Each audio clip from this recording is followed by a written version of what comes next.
What's going on, everybody, and welcome back to Comic Breakdown. If you guys are new to the channel, do me a favor and hit that sub button, hit that notification bell, make sure you're not missing any of the awesome content that we have coming out. And with this video, we are picking up directly after the death of Doctor Strange. And we are being given Strange issue number 1, a story written by Jed MacKay, with our Sorcerer Supreme no longer being alive, stopping the child and the 3 mothers from devouring everything in 616. The world is now left without a Sorcerer Supreme, with Stephen Strange leaving the cloak and the eye to his estranged wife Clea, the Sorcerer Supreme of the Dark Dimension. Now, if you didn't check out the death of Doctor Strange, go ahead, check out the link in my description as well as the top of this video. It is going to get you completely caught up on everything that happened during that series. Be sure to buy the comic, support the industry, and with that being said, let's dive into this breakdown. Alright gang, so as we dive into this issue number 1, we are picking up in the future. This is the very near future. This is later on this evening. Picking up with Clea, the Sorcerer Supreme of the Dark Dimension, now wielding the eye and the cloak. By all appearances, she has taken on the title of Sorcerer Supreme of Earth 616. And right now, she is going against an individual that goes by the name of the Harvestman, challenging Clea and letting her know that she will not resurrect Stephen Strange. And that's what's going to take us to early in the morning, picking up on Bleecker Street. And Clea is waking up to a huge pounding, hearing this throughout the entirety of the house, with bats just barking his brains off. Clea is not happy to be woken up in this manner, and when she opens up that door and she sees who it is, she is even more unhappy because that person is Victor Von Doom. And with them getting all of their pleasantries out of the way, Victor Von Doom lets her know that this is a courtesy call because obviously with the death of Stephen, Dr. Doom believes he should attain the title of Sorcerer Supreme, and the only reason he is here is because he has come for the eye and he has come for the cloak. And of course, Clea, hearing this information, she simply says no, letting him know that the title of Sorcerer Supreme, it belongs to Stephen Strange. It belongs to her husband. And according to her, that makes her the new Sorcerer Supreme. And Victor tries to let her know that this isn't how it works. This isn't how things happen. And Clea, she honestly doesn't care. Not even the slightest bit. She is pretty much telling him, you can go shove it. I don't care how things work. I don't care how things are. The fact of the matter, he gave me the eye. He gave me the cloak. I am his wife. I have the last name Strange. And so as long as Clea is alive, she is going to make sure that the Strange name carries the title of Sorcerer Supreme. And with Victor Von Doom really starting to test his limits, Clea, she takes it one step above him. He brings it up to 10, she takes it up to 11, lets him know that if he really wants to test her power, they can do this right here and right now. Letting Doom know that she never wished for this power. This is nothing that she ever asked for. The truth of the matter is that his dying wish was that Victor Von Doom never becomes Sorcerer Supreme, and she is going to make sure that she listens to this wish, regardless of what Doom might do, saying that he will go to the Vishanti. The truth of the matter is she doesn't care, because they will end up siding with the last death wish of Stephen Strange, because he was a warrior for them for like 5,000 years. He fought in the War of the Seven Spheres. And because of this, Clea has no doubt that they will side with Strange, that they will ensure Victor Von Doom does not become Sorcerer Supreme, with Dr. Doom recognizing that he's probably playing out of his depth. He makes his exit, letting her know that this is not the end of it. With Dr. Doom making his leave, we see the arrival of Wong. Wong coming back from the bar, and he is completely wasted. And that's because Stephen's dead. He's having a really hard time dealing with all of his emotions, dealing with the death of one of his good friends. And so because of this, he finds himself in the bottom of a bottle every single day, just so he doesn't have to feel. And so Clea recognizing that he needs some coffee and she really wants some good coffee. Not coffee from this dimension, she wants coffee from somewhere else. And so making Wong get up, they get dressed, they head out, and we find ourselves at the Shrouded Bazaar, the one place in this whole city that you can find some good dark dimension coffee. This is the first time that Clea has ever been here, but she is completely fascinated by the bazaar. This place is something very unique, not really being run by anybody. All of the vendors, they run this place independently. They do all they can to scare off any would-be warlords or so on that would try to come and claim this as their own. The Kingpin has tried, the Hood has tried, and the Blasphemy cartel just yesterday had attempted some kind of takeover. But every single time, the vendors, they are able to defend themselves. And today, like any other day, we see the return of the Blasphemy cartel. With Nobody 23 on the scene, we see them coming in and just opening up fire. The chaos immediately kicking off. All of our vendors, they jump into defense. What the Blasphemy cartel did not expect was the Sorcerer Supreme is here in the bazaar. And right now, Clea is livid. She is not happy, just recognizing that this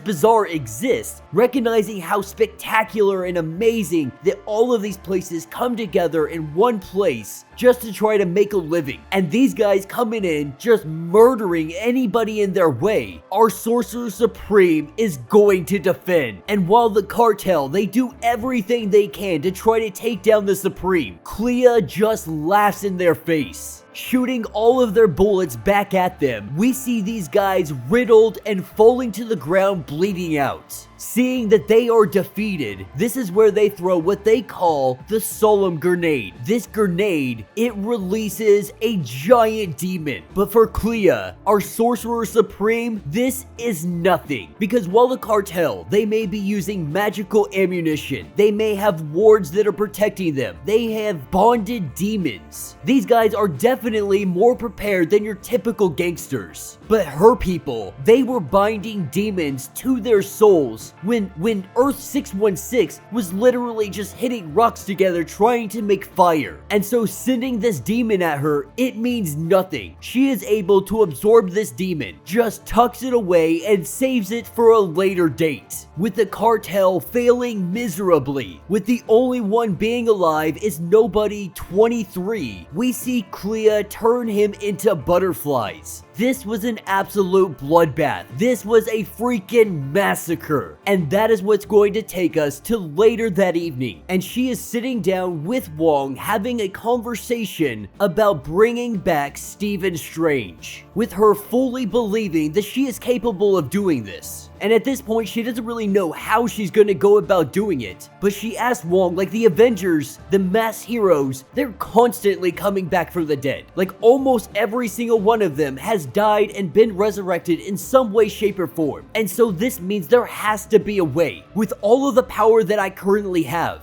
being the Sorcerer Supreme, there must be a way. And with her this morning casting a spell, one of passive detection, more or less it's a smoke detector. This smoke detector is going to let them know if anybody is using kind of necromantic energy, hoping that maybe if something does come back from the dead, that it might be Stephen Strange. This is really the only direction that she knows to go in right now. But Wong is really concerned about her, concerned that she is getting her hopes up, because even with her amount of power, it seems almost impossible to bring him back from the dead, that you might simply just be wishing too big. But Wong also has an issue with how she handled herself at the bazaar, because while she may be the Sorcerer Supreme of the Dark Dimension, she is also Sorcerer Supreme of 616.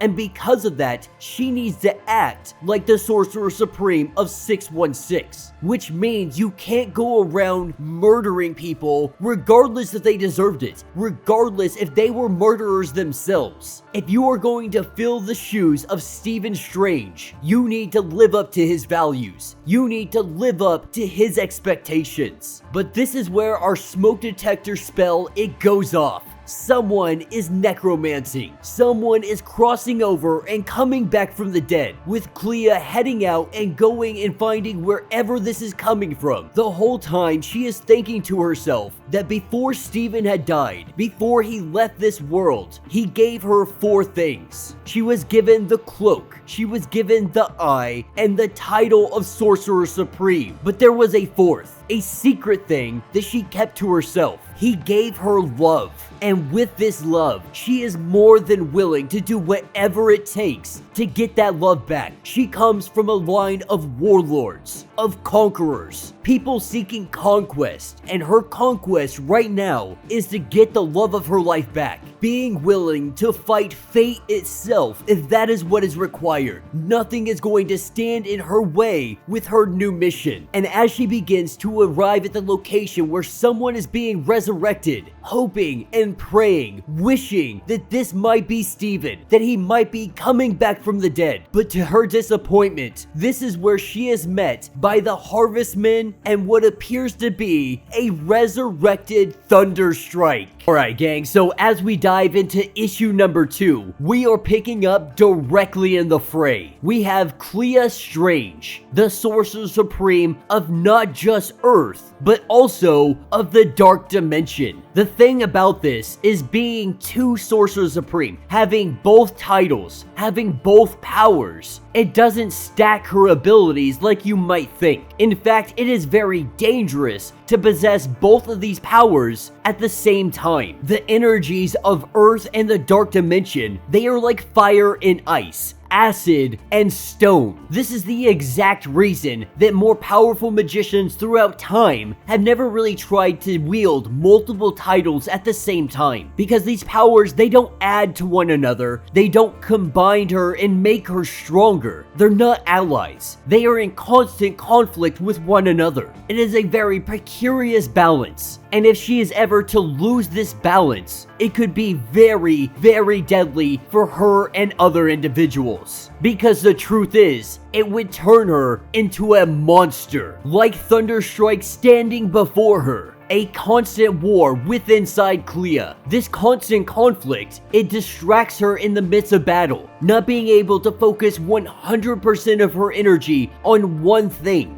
Any other day, she would be able to take out this abomination with one fell swoop. When the harvestman finally begins to speak, he lets us know that he is Death's emissary. He is in the business of death. He answers to no mortal. The only one he will answer to is Death herself. The reason the harvestman is here to begin with is because Eric Masterson, Thunderstrike, his body is currently possessed by thousands of souls, of rogue ghosts that are trying to get free. He is the vessel for those that are rebelling against death. The harvestman, he is her avatar. He is their sheriff. He polices them all up, trying to inform her that this is no longer Thunderstrike. The individual you see before you, he is what we call a revenant. And for Clea, she could care less about everything he has to say, because what she wants more than anything is her beloved. She wants Stephen Strange returned to her. The harvestman letting her know that this is impossible, proclaiming that she is the Sorcerer Supreme, and impossible is not a word that she recognizes. While she says this, Thunderstrike has his hammer come into his hand, bringing down the lightning on both harvestman and Clea. The 2 of them get up to their feet, and they both go to take this guy on. As Thunderstrike brings that hammer down on the harvestman, Clea tells him that for what it's worth, I remember you as a good man. Thunderstrike goes to attack Clea. This is where she opens up 2 portals. Opening up these portals, it is an opportunity to sever Thunderstrike's arms. Closing the portals as he makes his strike, we see both arms amputated off of his body. The harvestman, he comes in and he cuts this thing's head clean the heck off. As Thunderstrike's decapitated head rolls away, this is where we see those spirits, those ghosts, they come flying out of the body and they make their way back down to death. With Thunderstrike being defeated, the two of them have a quick conversation, and Clea, she heads back home. Heading back home, this is where she is telling the rest of the story, letting Wong know exactly what happened after Thunderstrike in the whole confrontation. Now, the harvestman, he did his whole little speech. Just another egomaniac hiding behind a mask. But he also forbid her from trying to resurrect Stephen Strange. But this isn't going to stop her. This small little threat from this man in his little golden mask, she is not concerned even in the slightest. But it does raise the question, why did Death create a counterpart to the Sorcerer Supreme? An opposite number, if you will. And these revenant threats, these uprisings against Death,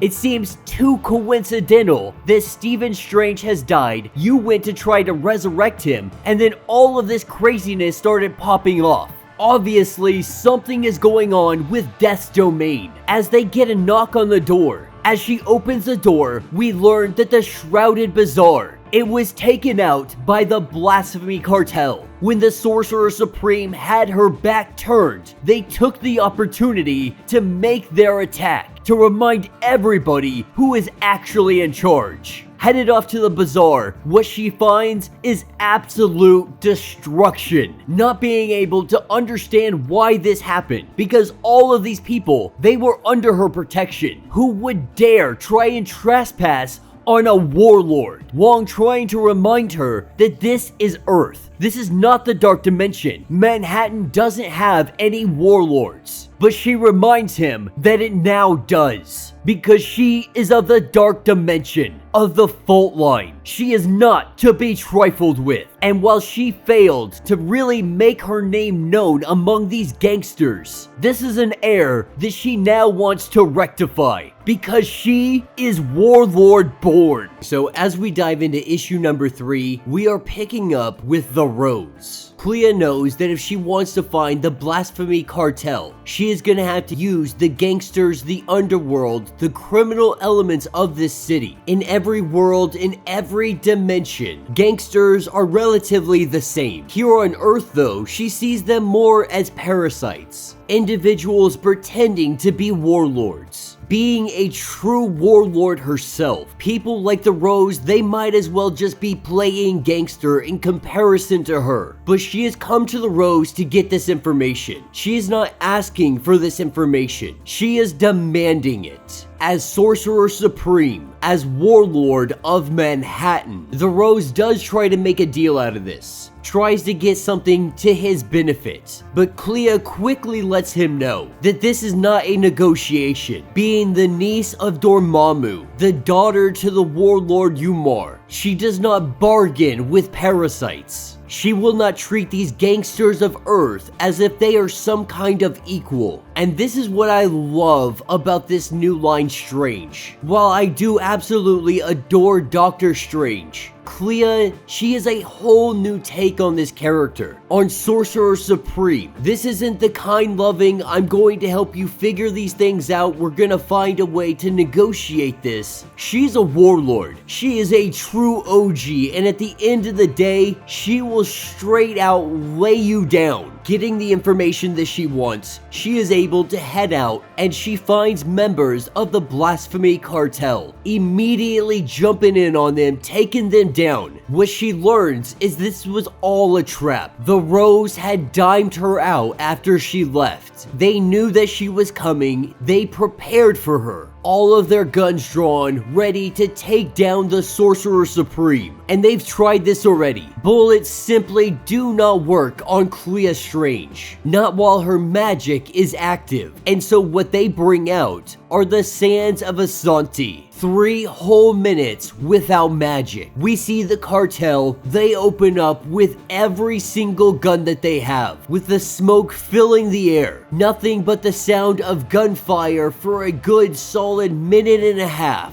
Believing that they took down the Sorcerer Supreme. As all of that smoke clears, this is where we see her. A lot of them are baffled on how she is even still standing, how she still has her magic. And while the Sands, they did swallow up all of the magic in the area, It is a spell for the Earth dimension, created by an Earth magician. And while she may be the Sorcerer Supreme of Earth, she is also the Sorcerer Supreme of the Dark Dimension, having the dread power at her command. In an instant, we see every one of these cartel members turn straight to stone. This just being one of their black sites. She goes inside to investigate to see what these guys have been up to, and what she finds is a room full of computer servers. Not really sure what this means. She doesn't really know anything about computers on this planet, at least not to the extent that she would understand why this organization has all of these servers. As her and Wong have this discussion, we see a being show up in the kitchen bearing a message of parley from the warlord of Antarctica. This is no threat of war or battle or great horrible incoming of a monster. This means that Clea Strange's mother will be coming to dinner. This is what takes us to the Blasphemy Cartel headquarters 001. Its codename is Emerald City, and their headquarters is just now getting the news that Clea Strange took down an entire black site. Getting this information, we see an individual by the name of Director Nunn, and he is now declaring open war with the Sorcerer Supreme. Alright guys, so we are picking up in the Sanctum. It doesn't take long for the front door to ring, and we have the warlord of New Umeria, the Queen of Antarctica, Umar the Unrelenting, and also the mother to Clea Strange. As soon as her mother enters the doors, she starts critiquing everything. Clea absolutely despises that her mother is here to begin with, trying to figure out what she wants. On the outside of the building, we have the Blasphemy Cartel, who is currently getting all of their weapons pointed directly at the Sanctum, completely unaware of the attack that is about to go down. The two of them are having casual small talk and conversation. Really, what this conversation is coming down to is Clea's mother letting her know that she is proud of her. And that is because her mother believes that this was all part of Clea's long-term plan, positioning herself that she could take over for Sorcerer Supreme of Earth, believing that this is all a play for power, to take control of Earth and have it all to herself.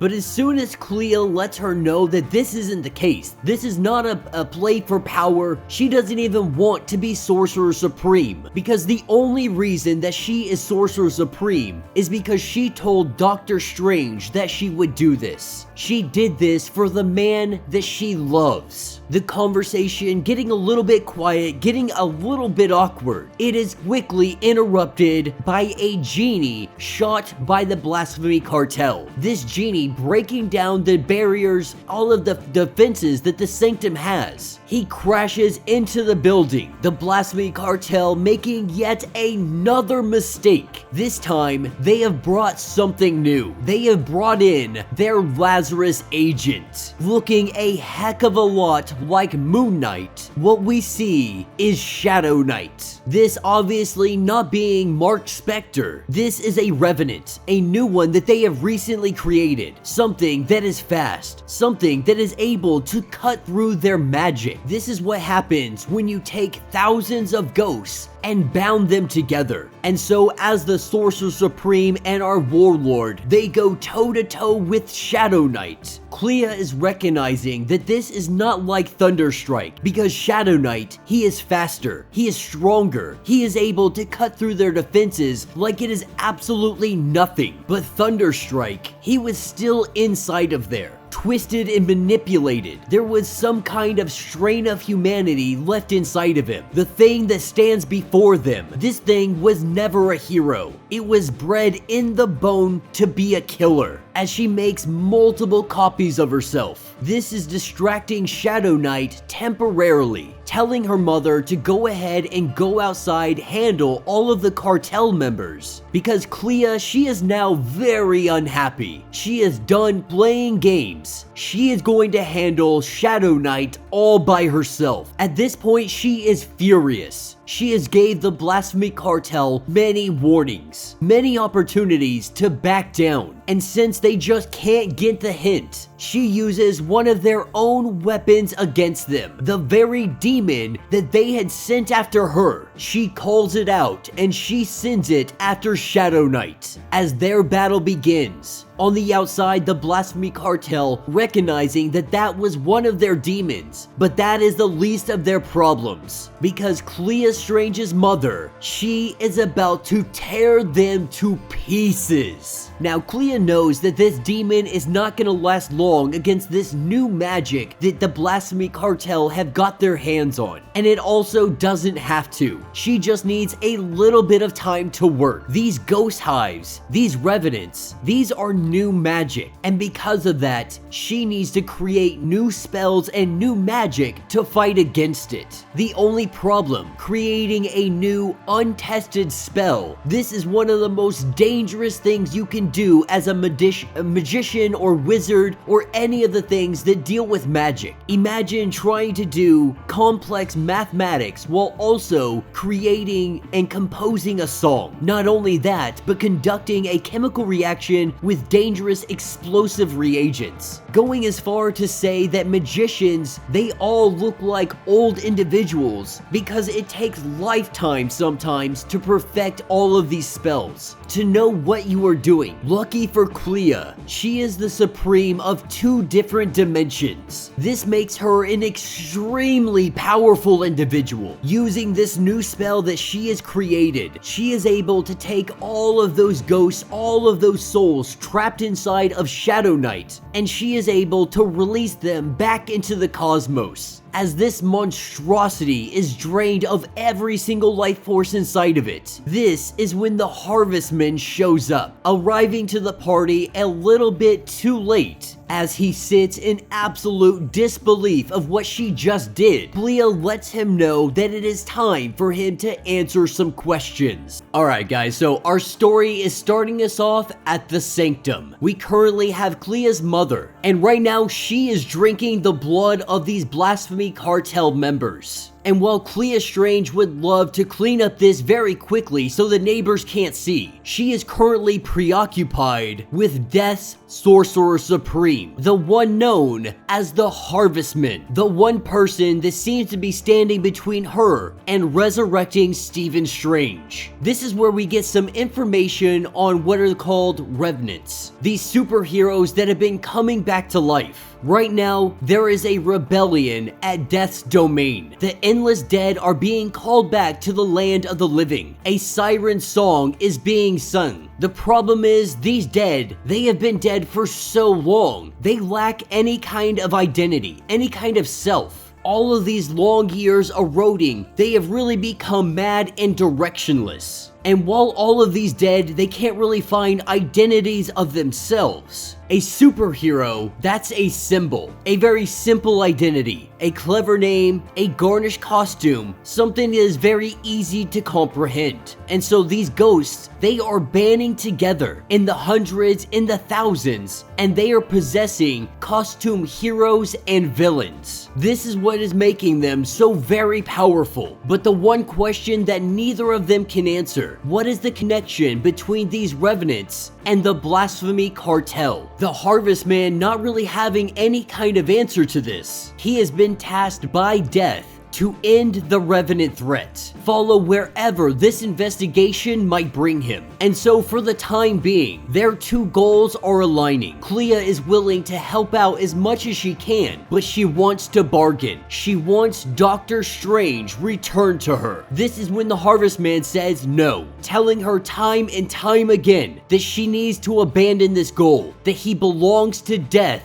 and she must forget about him. And that is when the Harvestman leaves, turning into a flock of ravens or crows. He disappears. Clea having one more conversation with her mother, letting her know she has no intention of taking over this world, regardless of the power that is currently bestowed upon her, a power that she never wanted to begin with. Her main and only goal right now is resurrecting Doctor Strange. And so, not really knowing what direction to head in, we pick up the next night and she is having a conversation with Moon Knight. Because Moon Knight, he is somebody that has returned from the dead, and on several different occasions. She finds it odd that there are heroes and villains alike that can be resurrected, that can be brought back from the dead, but for some reason, Doctor Strange isn't coming back. What got her in the idea of thinking about talking to him is because just recently, she fought against Randall, brother to Moon Knight, but also someone that Moon Knight is not very fond of. And so the two of them begin talking as Moon Knight heads out for the night. Clea accompanies him while they have their conversation, trying to figure out why Doctor Strange can't be resurrected, because it's not simply just using some magic and bringing him back, that it is much more complicated at this point in time, that Doctor Strange, he is no ordinary soul. This was the Sorcerer Supreme, believing that death simply wouldn't just let him go. As they make their rounds, we have Moon Knight checking in on 8-Ball. Really, he comes here to his apartment just to give him a scare. Clea doesn't really understand what Moon Knight is doing. The truth is, Moon Knight doesn't have magical powers. He has to scare them, everyone, through this fear. That is how the Fist of Khonshu is able to be so powerful. But he goes on to say that being Moon Knight, being the Fist of Khonshu, dying and coming back to life, this is all just part of the job. That is because the work never ends. This makes Clea wonder, why does Khonshu have such leeway on bringing back who he wants? Why does he have such liberties with death? While Moon Knight is beating up some thugs in an alleyway, he lets her know that for one, Khonshu is a god. The currency of life and death is more like pocket change to them, being interrupted because Moon Knight is trying to get information out of this guy. As he is unwilling to give it up, we see Clea Strange step in. If anybody can get the information very quickly, it is her, showing him some horrors of the dark dimension. This guy spills his beans so very quickly, with this giving them the new location of whatever Moon Knight is trying to track down. We have Moon Knight beating the crap out of some thugs, and we have Clea Strange saving some civilian lives. The person that they are going after is Dr. Payne. Clea pinning him up against the wall. Dr. Payne is the one that eats brains. That is what he has been doing lately, with Clea recognizing how absolutely crazy this guy is. After everything that he has done, she decides to send him somewhere. Before Moon Knight gets the opportunity to try and kill this guy or bring him into jail, we see him disappear, and Dr. Payne shows up, and he has the mindless ones chasing after him, sending him to a place where brains do not matter. And so with the night winding down, Clea being able to get a little bit of insight. With one last word, Moon Knight lets her know that you need someone with power and influence to do what you want to do. The kind of power that a god would have. Because Doctor Strange, he would be a good get for any god or any other power and serious influence and pull. The question now, who would be powerful enough to get a former Sorcerer Supreme to work for them? Picking up in the graveyard just a little bit later, we have the harvestman who unmasks himself. The harvestman is, like many of you guessed it, the one, the only, Stephen Strange. So we pick up with Wong. Him and Bats the dog, the two of them are walking through Chinatown, and we're getting some inner dialogue about his father. Wong's father, his name was also Wong, and his father before him, and his father before him, instilling at a very young age that the Sorcerer Supreme is far better, far more important than any of them could ever be. That there is no greater failure than outliving your Sorcerer Supreme. It is your job, your duty, to ensure their safety. Dying before the Sorcerer Supreme, that is their sacred duty. They are everything, and they are nothing. This is what gave Wong some real purpose in life. and now he feels as if he has failed in that duty, with Stephen Strange being dead. This has hit him a lot harder than he would ever like to actually admit. But this is what brings us to the bar with no doors. He has come here looking for information, going to Flickering Jenny, an individual who was cursed a long time ago, not being able to ever really hold down a job. And this is because Flickering Jenny, she changes from one person to another in the blink of an eye. She never looks the same, always shifting, always becoming different. But if anybody is going to have information on the blasphemy cartel, it is going to be this bartender, the one that hears everything. And right now, Wong is suffering from some amnesia. He is missing part of his memory. He knows that he should know more about the blasphemy cartel, but he doesn't. And so now he is looking for answers. Unfortunately, Flickering Jenny isn't going to have those answers. The blasphemy cartel, even if they were an organization she knows, they don't come around here. This is the hangout for individuals like Agatha and the Scarlet Witch. To come to the bar with no doors would very much be a death certificate. This is not a place that you want to try out. And while Jenny, she really does try to tell Wong that you should let this go, that she has hung around the magical types long enough to know that this is more than likely going to end up badly for you. And while Wong cannot disagree, Clea Strange's life is hanging in the balance, and he refuses to lose another Supreme. This is what takes us to our next contact. That is Black Widow, really filling her in on all the information. These guys are operating with military tactics and equipment. And so of course, he's gonna call up Black Widow, someone that knows everything about the military, at least modern military, and espionage operations. And while she does her investigation, trying to figure out where this equipment might have come from, she is able to narrow down a whole slew of people that it is not, but she cannot answer who the blasphemy cartel actually is. But she does warn Wong that he is already at war. If you think that a war is going to start, you are fooling yourself. Because the truth is, the war already began. You are way behind and you need to get caught up. With Black Widow going ahead and skirting off on her motorcycle. This is where we have the Lost Boys. These glitter punk street gangsters. They have come to shut up Wong, that he has been asking enough questions. Unfortunately, they picked a fight with Wong on the wrong day. Not using any bit of magic, he goes hand to hand with these guys and he just lays them out. He lays down the freaking hate. And he knows that this is really unbecoming of who he is. But right now, he has so much pent-up aggression and anger.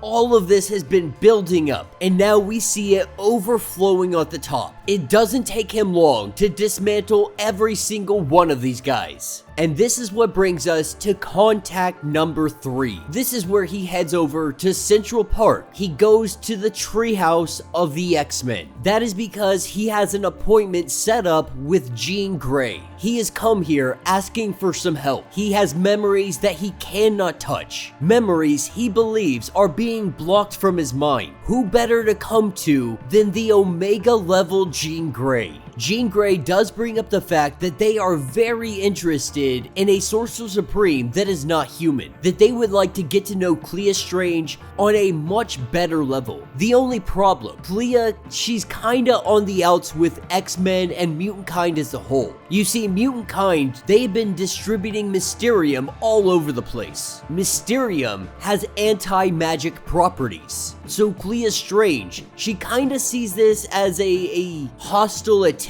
This is a sign of aggression. And while mutant kind, they don't see it that way. Jean Grey would love the opportunity to ease Clea's mind in any way that she can possibly do so. But for the time being, it is time to go into the mind of Wong and find what information is missing. Going through his mind, from his father to Doctor Strange, trying to find out exactly who is behind all of this. And in his memories, we have Doctor Strange who is talking to somebody, a director of something. Jean Grey having to push harder and harder. They finally find it. He is finally able to see who is responsible for taking this memory from him. But before he goes, he does have one more favor to ask. That is what takes us back to the bar with no doors. Meeting up with Ginny, he says that he forgot to give her a tip. In throwing her a coin, she catches it in her hand, but this is a piece of Mysterium that he got from Jean Grey. With its anti-magic properties, it is enough to break the glamour of concealment she has on herself.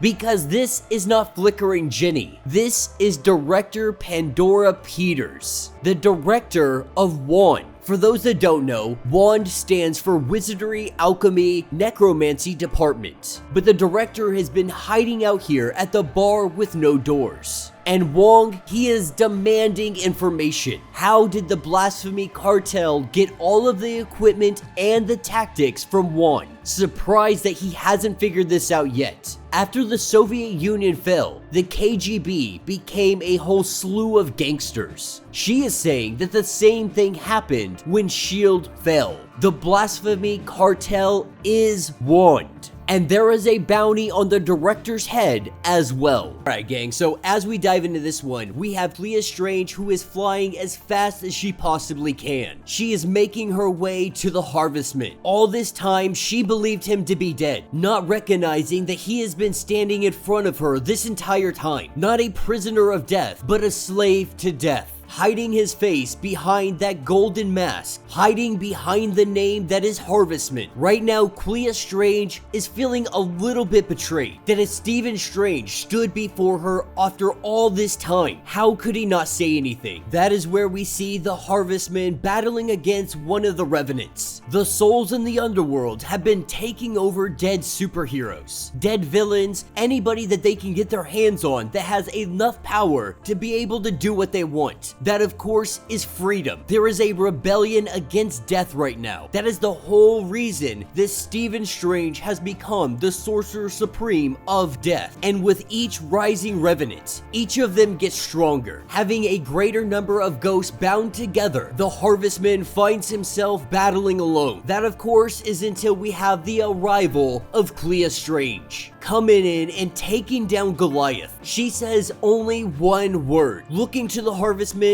she says, why? Of course, the Harvestman, he's confused. He doesn't fully understand. But she wants to know why all the theatrics. Why didn't you tell me who you really are? This is when he finally realizes that she knows. Taking off his mask, he says that he didn't tell her because he didn't know if he would succeed. He didn't know if he could. Clea has watched him die 3 times within days. He couldn't bear her grieving if he had failed this yet again. If he wasn't able to return to the land of the living. Before he gets the opportunity to really go on and explain himself some more, we see the Revenant get up, Clea and Strange working together. It's as if he had never died, synchronizing so well together. The two of them able to move without even speaking. Stephen Strange making an opening, and that is when Clea Strange, she takes that and she exploits it. And Clea is going to do whatever it takes to fight by his side, to keep Stephen Strange around. If that means taking out Revenants every single day, that is exactly what she is going to do. And from now on, the two of them will fight together. She refuses to accept anything less. Whether he be a prisoner or a slave to death, to her it makes no difference. Vowing that she will be the one to free him, whatever it takes, whatever the cost. With them taking down Goliath, they can finish their conversation. And Clea, she is very much upset, letting Stephen know, do you have any idea how much I have missed you? How much I have been trying to figure out how I can bring you back? When Clea goes in to touch him, he lets her know that that is not possible. He is the embodiment of death, she is life. The Sorcerer Supreme of Death, the Sorcerer Supreme of Earth. Their magics are polar opposites. If the two of them were to touch one another, it could be disastrous. This is another reason why he didn't reveal himself, not wanting to bring her any more pain. scene, not sure if he was able to complete his mission or will be able to complete his mission. If he had failed in doing this task, he didn't want her to know that he would be able to return, because right now death is being disrespected. She is taking no more of it, and so she offered him a deal to recreate Stephen Strange as her agent in order to end all of this craziness. If he succeeds, then he will have earned his right to return. This is when the fury just boils over on Clea Strange, calling him stubborn, calling him foolish, and just too proud. He is out here doing all of this on his own when he could have easily came to them for help, came to Wong for help. You're trying to save my feelings, but I have been sitting here heartbroken trying to figure out how to get you back. I could have been helping you this whole time. The truth is, Clea Strange doesn't need the protection from Stephen or anybody else. The only thing that she wants, the only thing that she needs is her husband.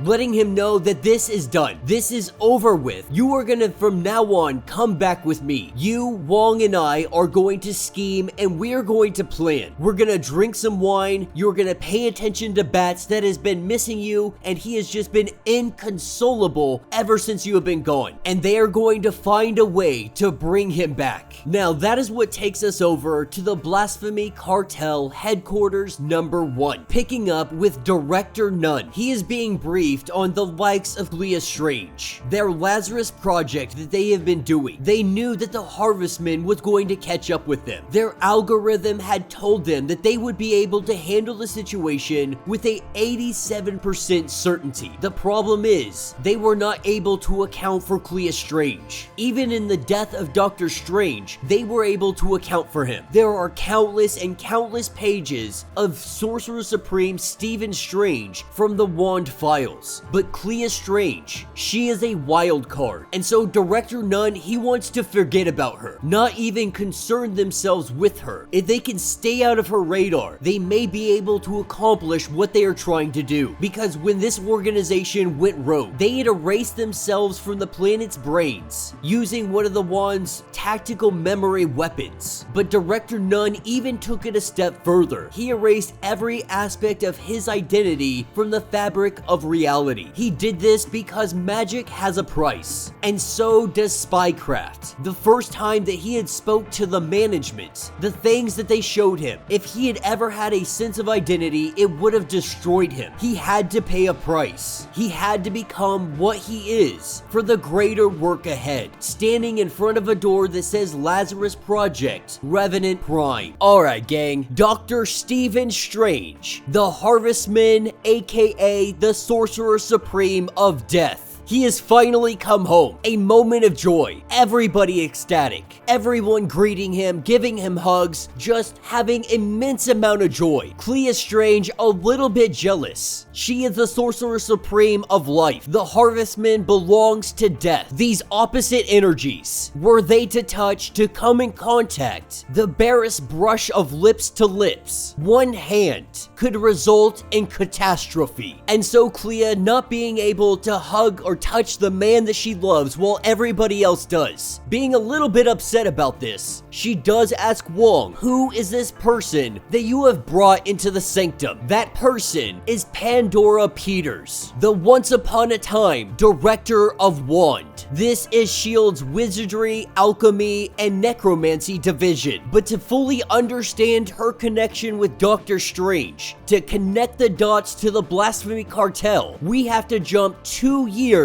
into the past. We are going to the post-vital prison site known as the Big Box. As Director Peters is running through the facility, she is trying to get in contact with Dr. Strange. A little bit hesitant to answer the ball, the little crystal ball that they use for communication. And that is because Dr. Strange is a little bit upset that he never got an apology. Never got an apology for what happened in Hoboken. He got an official formal apology from S.H.I.E.L.D. and everything, all on stationery. But he never received one from Wand. Director Dr. Peters not having time to really deal with any of this, she gives a formal apology, apologizing for staging the Mindless One's attack in Hoboken, all so that they could plant listening devices inside of the sanctum. With the apology being accepted, we see Doctor Strange show up on site. On a professional level, these two had a great hatred for one another, but right now they have a Class 3 rogue animation incident. One of their task groups has been running hypothetical situations, a kind of war game to try something new, and 37 minutes ago, that turned into something extremely less hypothetical, asking Doctor Strange what he knows about Tibetan prayer reels. And while he does understand this, she also goes into cryptocurrency. The basic idea is that there is a decentralized network of computers around the world constantly performing enormous amounts of calculations. Task Group Bravo Charlie was wargaming a potential crisis situation. If all those computers, if they were in constant activity solving puzzles, then what would happen if a large-scale cryptocurrency being mined across the world was infected with a code from a spell formula, integrating that spell into routines that would turn hundreds of computers into prayer reels, much more than hundreds. And as they get into the room, what they see is Task Force Bravo Charlie's experiment. It accidentally went live. Their seance spell is spread across a wide blockchain network, and now every prisoner here is an undead monster. They are possessed by screaming mad ghosts, because Big Box was a prison site for post-vital detainees. More or less, these are dead magicians. As a precaution, Wong had kept their bodies on ice at Big Box. When they ended up dead, that is where they would end up at Big Box, which suited Bravo Charlie's runaway experiment perfectly, as the director and Doctor Strange fight off all of these individuals. Doctor Strange says that all the people, they need to be pulled back, that the director needs to get all of her people that are still alive out of here. What he is going to do is activate Big Box's failsafe, something that Doctor Strange shouldn't even know about. But Wong isn't the only one that is keeping tabs on things. Taking the communication crystal, everyone is evacuated as our Sorcerer Supreme puts up his shield. Big Box's failsafe, like most of Wong's toys, a mix of the magical and technological, surrounded by these creatures. He would be hard-pressed to access the failsafe on his own, the switch being in the security office 3 floors away. But if he is able to speak through the communication crystal, he subliminated himself more or less into an alternate reality layer, walking between two worlds, where he could hear the singing of the magical system that ran Big Box, speaking to it, coaxing it, getting it to conform to what he wants to do. They came to an agreement, and the failsafe was activated. Just like that, it was gone away to where its prisoners couldn't hurt anybody. That is where we pick up a little bit later at Emerald City, aka Wong headquarters, with the director being livid with Bravo Charlie, the task force in charge of all of this. They are on cleanup duty. This is where we see Director Nunn, but Doctor Strange isn't able to remember his face because that agent was the head of Task Force Bravo Charlie. It is nicknamed Blasphemy Cartel. This is where it all began. The incident at Big Box. This was no accident. It was a trial run. The director only finding this out later, after it all went down, after they beat Hydra, after S.H.I.E.L.D. had been dissolved, when Wong was shut down as well. This is exactly what the Blasphemy Cartel was waiting for. They used the incantation of mass distraction, stolen from the Wong vaults in the chaos, and they cast it. Using the power of their corrupted blockchain, the world forgot that Wong ever existed. And that agent, he sacrificed his entire identity in order to do so. As far as the universe is concerned, that agent never had a name but one. That, of course, is Director None of the Blasphemy Cartel. In all of the confusion, the Blasphemy Cartel took over what was remaining of Wong's infrastructure, converting what agents it could and killing those who resisted. Number 1 on the kill list is Director Peters. So she has been on the run this entire time. She hid in the one place that they would never look for her. But when Clea Strange hit the scene, this changed everything. You see, the Blasphemy Cartel, they had files on Strange that is a couple acres of them. Years of Wong failsafe plans and contingencies for dealing with the Sorcerer Supreme. Plans written by Director Peters herself. But the thing is, they never had a plan for Clea Strange. They had plans for Dr. Doom, for Maximoff, for even freaking Wong. They had a contingency for, but they never expected Clea Strange to become the Sorcerer Supreme. And now they are out there creating remnants the same way that they did with the prototypes at Big Box. The only problem is they don't know why. But Director Peters does have one thing that she can give them. She can show them where the headquarters is located. Alright gang, so as we dive into this issue, our heroes, they are taking off to take on the Blasphemy Cartel, with Clea letting us know that her enemies, they might have forgotten who she is, what she can do, and what she will do. You see, Clea Strange, she's not an Avenger. She is not one of those people that will not kill. She will come in and lay waste to everybody. With her currently flying headed to the Blasphemy Cartel, she is coming to remind them of who she is. She is Warlord born. She flies to war. Reunited with her love, at least in a manner of speaking, Stephen Strange the Harvestman, but he does not belong to Clea alone. He also belongs to death. The energies that empower him are the opposite that empower Clea, the two of them unable to touch. She is hoping that ending this war, ending all of this with the Revenants, will be able to bring her husband back. Arriving at the compound, at the Blasphemy Cartel headquarters codenamed Emerald City. This is a flying castle at the heart of an artificial storm, with Dr. Strange making Clea promise not to kill anybody. Clea lets it be known that she is not going to make a promise that she cannot honor. The two of them waste no time breaking down the door and going after all the Blasphemy Cartel one by one. Both of them admiring one another, doing a little bit of flirting, a little bit of flattering. It's just nice to see that these two are still so very much in love. As they take down the first wave, Director None is letting everybody know to prepare Revenant Prime, saying that it's not ready, it is untested, but they have no other choice, because right now the Supremes are making their way through the facility. Everything Director None throws at them, they are demolishing. As they sit here and the two of them fight together, they talk about what has been going on with Clea, seeing if anybody has been giving her trouble, talking about Doom showing up on the very first day, how Moon Knight has been such a wonderful individual to her. Dr. Strange finding this very odd considering who Moon Knight actually is. But of course Clea is going to get along with someone like Moon Knight, where Dr. Strange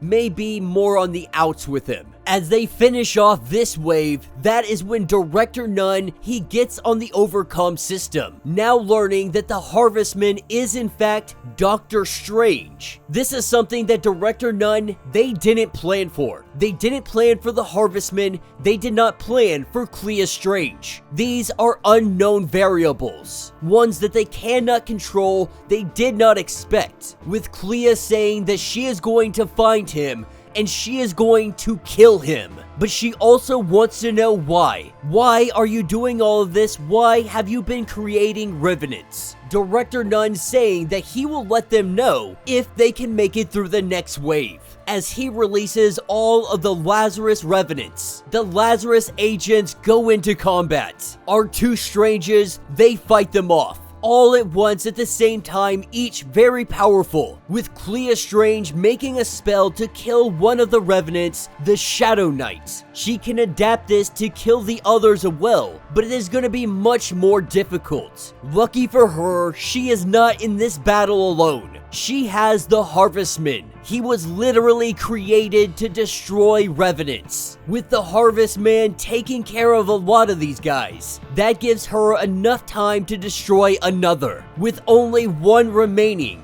we see it grab a sword and it puts it right through the chest of Stephen Strange. While Clea cries out, we see the harvestman turn around and use his scythe, cutting this revenant in half.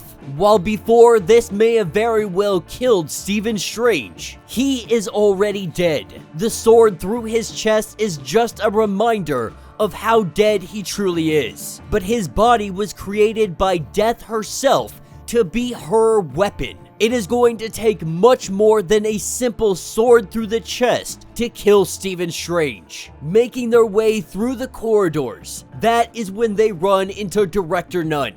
This is where he lets us know about the fall of everything. Even before Wong fell, before the blasphemy cartel had picked up the pieces, Director Nunn knew that there was something bigger, some better bosses. Bosses who really hinged things in the darkness between the stars. That is when he made contact with management, even going on to say that these are old friends of them.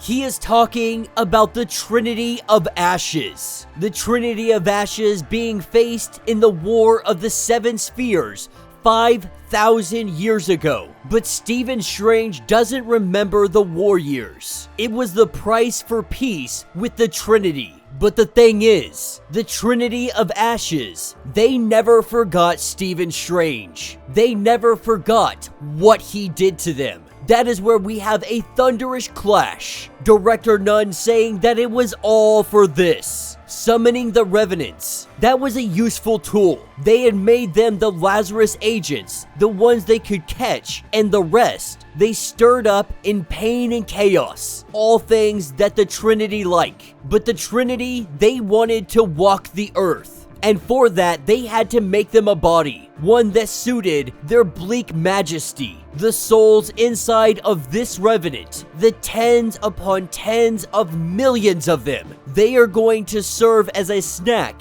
when the Trinity possesses the body. That is where we see Revenant Prime. Revenant Prime being the one, the only, but the dead Century. Being possessed of the power of 100 million insane ghosts. Alright gang, we are jumping into this and we jump right into the freaking fray. Clea and Stephen Strange, they face off against the zombie-like Century. And Clea Strange, she is not one that doesn't understand power. In fact, she grew up around stupid amounts of power. She married the Sorcerer Supreme. Then she became one herself twice over. So when Clea Strange says that she has known power, you know that you can believe her. In this moment, she is frightened. That is because of the Century, the Blasphemy Cartel's Revenant Prime, as they battle against Century. In life, Century was a god walking on Earth. In death,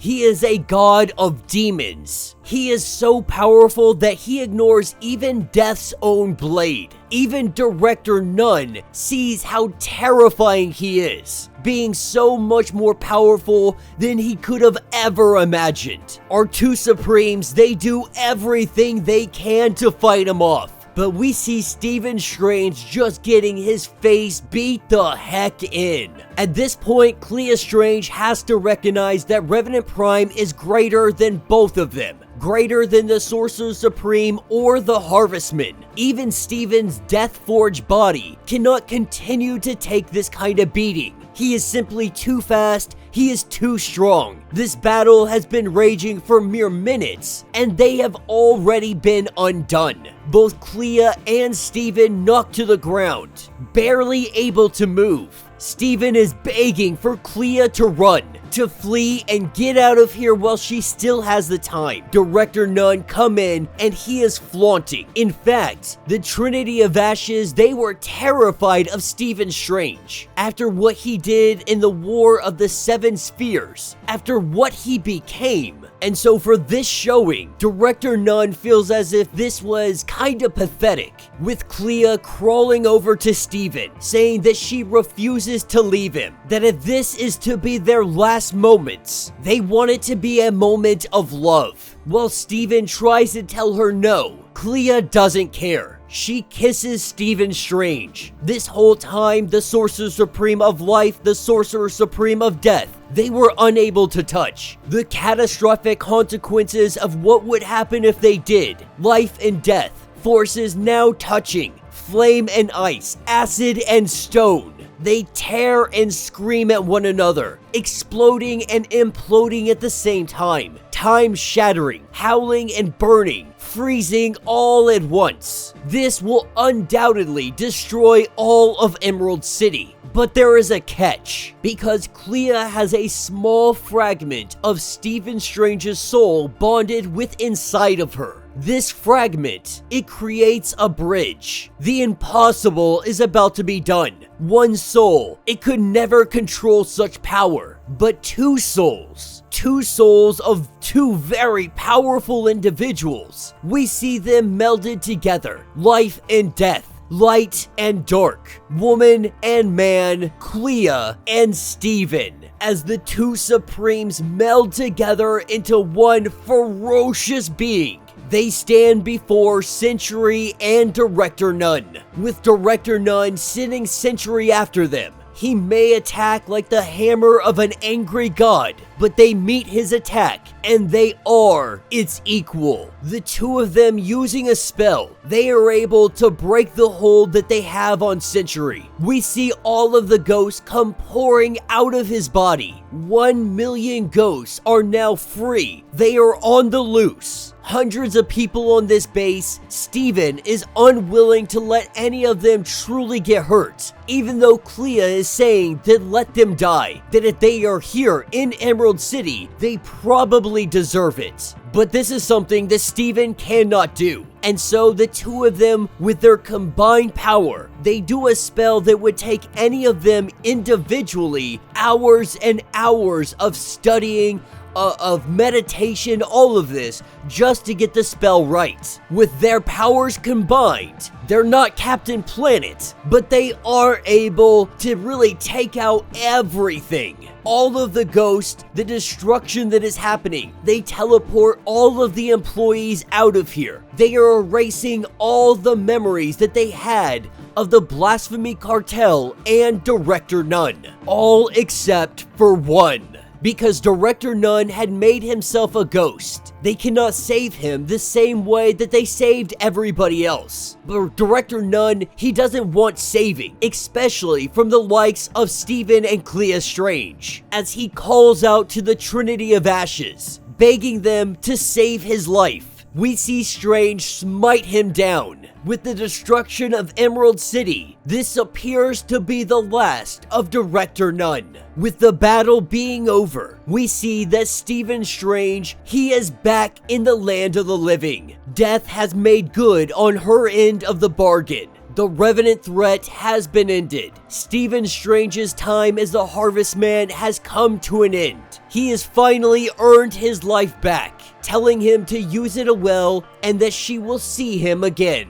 Now that he is back alive, he grabs hold of his wife's hand and the two of them take off into the sunset. Not worried about the Trinity of Ashes, not worried about anything right now except getting home and spending time with the woman that he loves. And that will be the end of this issue.